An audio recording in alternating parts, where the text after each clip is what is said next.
Welcome to another edition of SVG Rewind, where we look back at some of the biggest sporting events and how they were pulled off.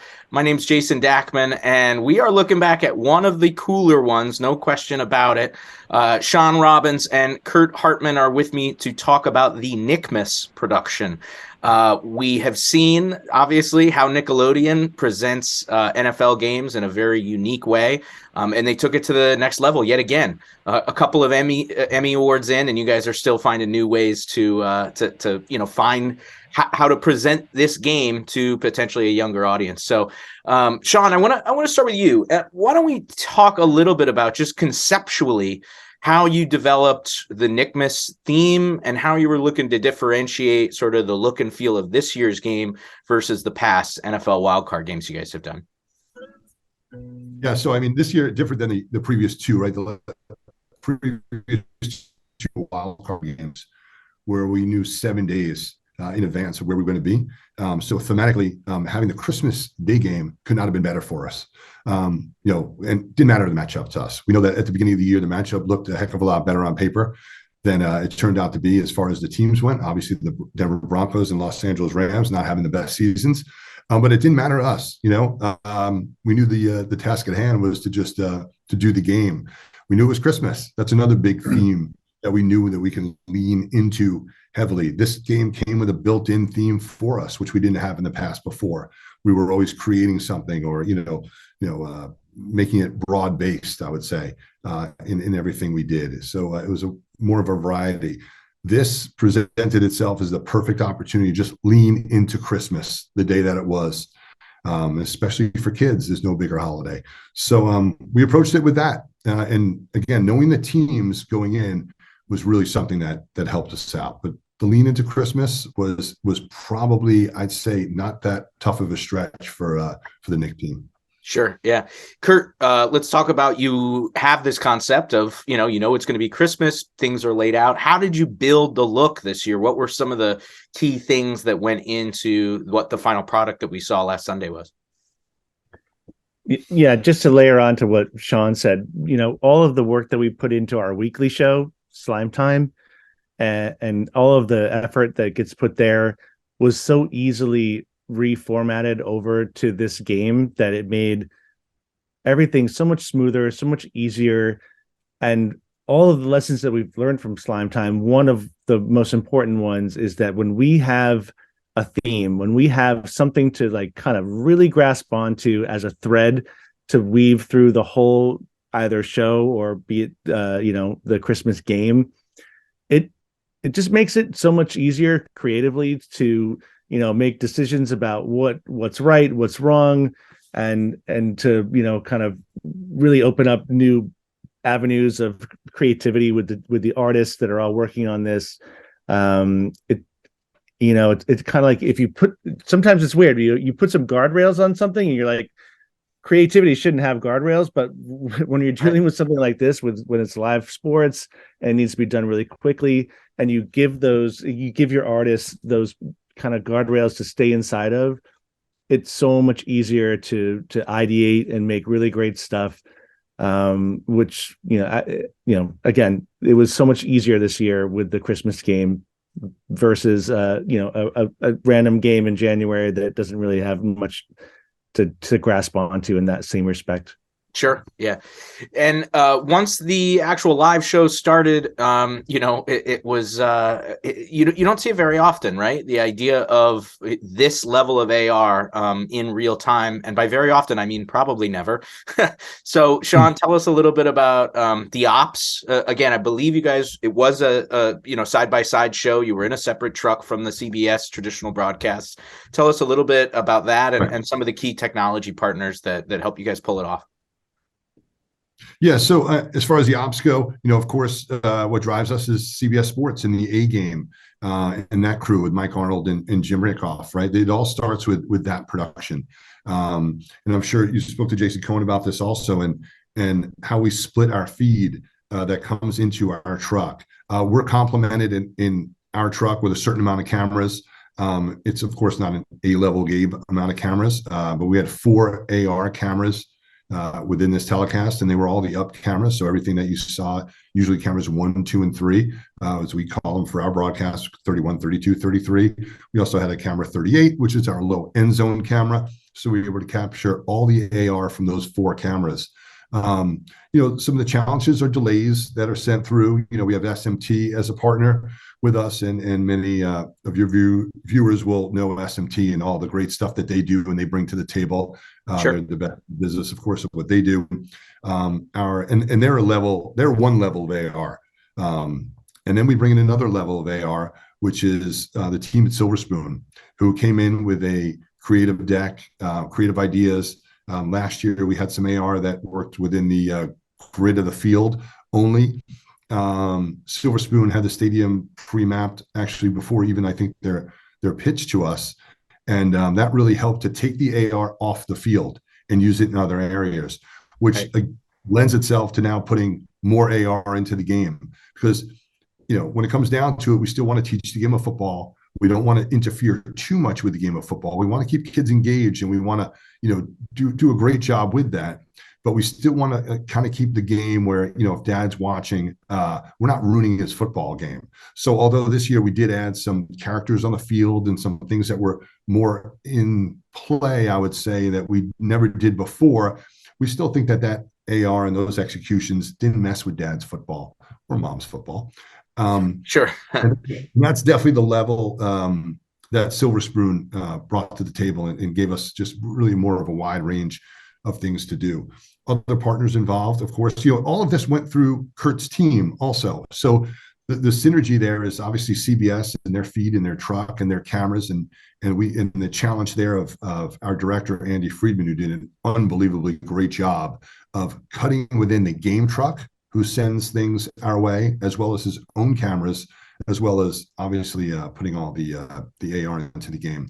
But Kurt's team worked hand in hand with the team at Silver Spoon, and I'll let Kurt speak to that. But that's, in development of the characters and making sure they looked like they were Nick characters, and making sure that, Kurt's team, having done this the last 2 years, understood what the challenges are with where the characters should be during play, where they should be in between plays, understood the timing of when to get these AR elements into the game. And that's usually, that's really the big part of it, is knowing the game, knowing the cadence of the game. So you can put these AR elements in and around the broadcast. Sure. Yeah, absolutely. And Kurt, can you just speak a little bit about working with Silver Spoon, as Shawn mentioned, and the engine that drives all of this is the Unreal Engine 5, which has sort of taken the idea of real-time graphics to another level and allowed you guys to do some things. Can you speak to how much that played a role in creating what we saw on Sunday? Yeah, 100%. I'll start with the collaboration with Silver Spoon. They were such great partners in this whole process, and I can't tell you how many times we would be on calls with them when they would be showing us, what they'd done for that last week, and we would say, "That's awesome," but what would be even better, and they would be down, to kind of like take that next step and make it more funny and make it more unexpected. And that's really what we needed to do for our audience. So in that respect, Silver Spoon was a really great partner. They also were really collaborative in sharing assets with us so that we could even take their characters one step further, way out of the stadium. So maybe it wasn't something that we were doing in an AR camera, but we had the Yeti, or we had the snowballs, and they're outside, they're at tailgates, they're at the weightlifting station, and we cut that into the game, and it felt so seamless because it's the same characters that you're seeing in the AR cameras, but now we're seeing them at concession stands, and we're seeing them in the parking lot, and that was really amazing. And just to to kind of lean into the Unreal Engine part of this whole thing, the first year we did this, everything had to be a pre-rendered video, quick time movie, and you can only zoom in so far on it before the whole thing fell apart and it started to look super blurry and super janky. And we worked within those constraints. You don't zoom in on the slime cannons. Sure. But the idea that Unreal Engine is generating this stuff in real time gave us that opportunity to, it doesn't matter what your camera angle, framing is you can go as close as you want on any one of these AR characters or elements, and it's crisp, it's in focus, and it looked amazing, and I can only imagine, I think that Unreal is something that is going to change the industry if it hasn't already. And I can't wait to see, where it all goes from here. Absolutely. Yeah. We've seen pretty tremendous evolution just in the last few years in terms of Unreal's impact on live sports broadcasts. Got to bring up the Patrick VTuber aspect of all this, because yes, AR has played a huge role in this broadcast over the last, what is now 3 broadcasts. But you added an entirely new element of bringing, one of the most well-known characters from SpongeBob SquarePants on to help announce the action live, and you saw him and everything. So we saw, if you haven't seen it, we saw a little bit of the motion capture and how that worked. But Shawn, why don't you tell us in your words, how did you do that? Yeah, I mean, that was again through the help of Silver Spoon there, who's done this before, on different levels, not at this level during a live broadcast, but they've done this. They showed us this technology a year ago. We loved it for almost, if you will, like a Manning cast style of, use within our broadcast. And we didn't pull the trigger on it last year. It was so ripe in our minds from the pitch last year. We knew we had to kind of make it work in this telecast this year, and we did. And the team at Nick reached out, of course, to Bill, who plays Patrick. Bill, as people may or may not know, is a former football player. He's a big football fan. He's a season ticket holder for the Rams. When we talked to Bill about this, and the way this comes about is there's really an iPhone that's almost attached to your face with like some headgear, and you have to really sit like that if you're going to do the full game. You have to have that on the whole game. And we explained this to Bill, and he was still up for it, and he was really excited about it. He knew our broadcast. He was very complimentary about our broadcast when we first pitched him, and he was all in from the beginning of this. And here we had, the guy who knows the character better than anybody in the world, the guy who plays Patrick Star, on our show. We told him he'll be interacting with the booth. We told him, we may come to you to call some plays. But he was all in on this, and that's the only way to do it. That's for sure. But the team at Silver Spoon executed this along with us, and of course the team at CBS and Kurt's team with the graphics, and that thing was gold for us. I thought, it was something easy to work into the game. I think the game lent itself to needing a Patrick in the booth as well. Once the game got out of hand, it was almost over in the first half. That probably, to be honest with you, helped us to have more Patrick in the game. If it's more of a competitive game, maybe you go to less Patrick. But it sounds like in reading the post clippings on the Twitterverse there, that it was a pretty loved sort of element that we had in the game. Yeah, no question. You keep the Manning cast on even when it's a crappy game, and you'll keep Patrick on when it is a crappy game. And as a Broncos fan, I can assure you it was a crappy game. Kurt, besides Patrick, can you just tell us what were some big highlights for you that you were extremely proud of? Obviously, the Yeti moment with pouring snow on the crowd was super exciting. The cannons look better than ever with slime. What were some that you were particularly enthused about of the game? Well, I love all the AR stuff. It's amazing, but I can't not say anything about the team that we had working in real time in New York, where we still had boots on the ground. We had about a dozen animators that were working the entire game, and what we were doing is we were taking clips that Shawn and his team from the truck are sending to us right from the truck. We're bringing them into New York City. We're making all of the stuff that maybe you remember mostly from the first game, but it still serves a really great purpose. And we can turn clips around within minutes and send them back to the truck so that they can go into packages, and they can go into these really fun moments this year that we figured out worked great, which were moments where you didn't have much context of what was going on in the game, so that if Shawn and his team sent us a clip of a fan in the stands or a player on the bench or a coach on the sideline, and we could do something really fun and funny with that and send it back to Shawn, and Andy could cut it into the game as if it's just another camera angle that's happening right then at that time. But this, there's something crazy going on, or someone's getting slimed. We slimed at least 3 babies, which was hilarious. That stuff, I think it still serves a great purpose, and it's really fun.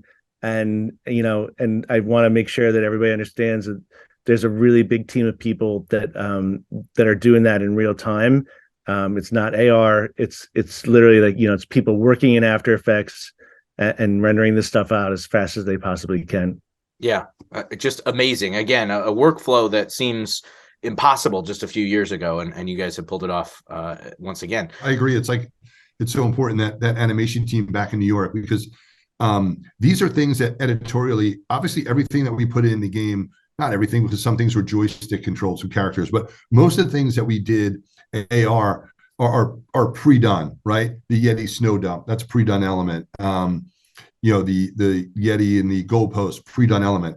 But what Kurt's talking about is so important, because it really lends itself to this workflow where there are shots that are at the game that fans are seeing or have seen somehow, are now going back to New York, and those are shots that are from that day and moments ago, and that really keeps what we're putting into the game fresh. So, like Kurt said, the fans in the stands, we'd send that to New York, we'd get that back sometimes within 10 minutes, maybe less sometimes, really, and we're putting those shots into packages as if the director is cutting them in live. So, it's ready camera 1, take camera 1, ready camera 2, take camera 2, ready laser, roll laser, and then ready camera, 4, take camera 4, right? So it's like we're rolling this in as if the director has cut in this shot, but it has all of these graphics, which the team has masterfully put in there. And the viewer at home doesn't know that that's a pre-produced shot. To him, it's happening live and in real time. So it's really an amazing part of the show that keeps the show as fresh as it possibly can be. Yeah, and there's so many layers now, right? There is the traditional AR. There's the elements you guys are talking about that are animated on the fly. There's the Patrick, stuff with the mocap, and it's just continuing to grow. So that's how I want to close it out with you guys. Is I definitely still have the first game DVR'd at home from almost 3 years ago now. And it was amazing when it happened, right? You guys, a couple of Emmys, amazing accomplishments, really, really well done. But to see how far it's come in just a short period of time is just ridiculous. So, Shawn, can you just kind of speak to how this production has grown, as well as Slimetime on a weekly basis? This isn't just a one-off; it's a year-round thing for you guys. Yeah, we got great bosses. They want to push it. So that's the good news in that. I think Brian Robbins on a call with me one day, it was like, hey, more is more.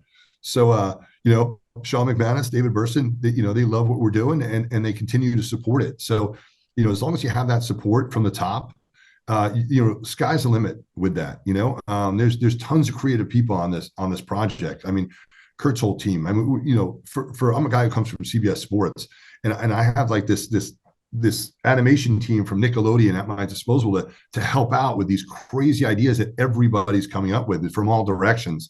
I mean, really, when you have that, you can really do anything. I mean, next year is going to be even better. Should there be a next year and we get a game, it's going to be even better. I can guarantee that, just based on the fact of all the things you learn from the go around that you did the year before.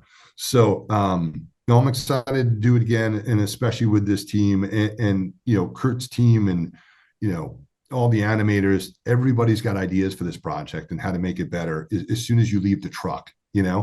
So that's going to happen.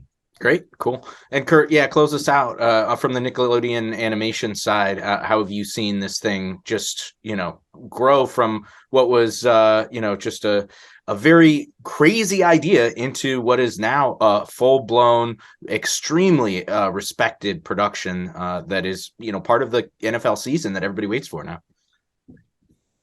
Yeah, I really feel like we have gone from a set of deers in headlights at Nickelodeon, because we had no idea what live sports entailed and what we were getting ourselves into, but we had such a successful first go at this thing that it kind of got into our blood. And now it's all about trying to up the game every year and trying to up our creativity every year, working with Shawn, working with any new vendors that we bring on, working with CBS Sports. It's, now it's a challenge. Now it's we put a meeting on the books in a week or so, and we say, okay, what was good? What was bad? How can we make it even better? Because we did that last year, and I feel like that meeting really paid huge dividends for us in this game. So I can't wait to see, should this thing come around again, I guarantee you we'll come up with even crazier ideas to put into the game and even better ideas on how to utilize Unreal. Like, how can we lean into that? All I keep thinking about is how can we get some of this AI stuff into this game that's happening out there? Like, can chat GPT be, like making shots for us on the fly? You name it. I can't wait to see what we can come up with. Excellent. Well, guys, I really appreciate you taking some time. I know the show just wrapped and we're in the middle of the holidays, so it is greatly appreciated. And we'll keep an eye out for what happens next year, and good luck at the big awards this year. You guys have had a hell of a couple of years on that front.